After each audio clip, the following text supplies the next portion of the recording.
World Surgical Foundation Philippines bumisita sa Northern Samar para magbuhat medical mission. Pamatian tan detalye sa akon report. Presente nga nagbubuhat medical mission ang World Surgical Foundation Philippines sa probinsya sa Northern Samar para magpadangat libre nga serbisyo medikal sa mga residente.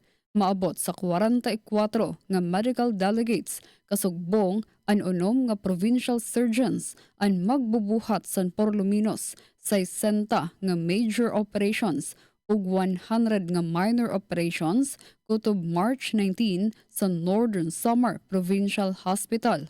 Lakip sa mga serbisyo nga ighahatag ang operasyon para sa iba-iba nga kondisyon sugad san bukol, luslos, almoranas ug iba pa nga pinamamati nga nanginginhanglan surgical procedure.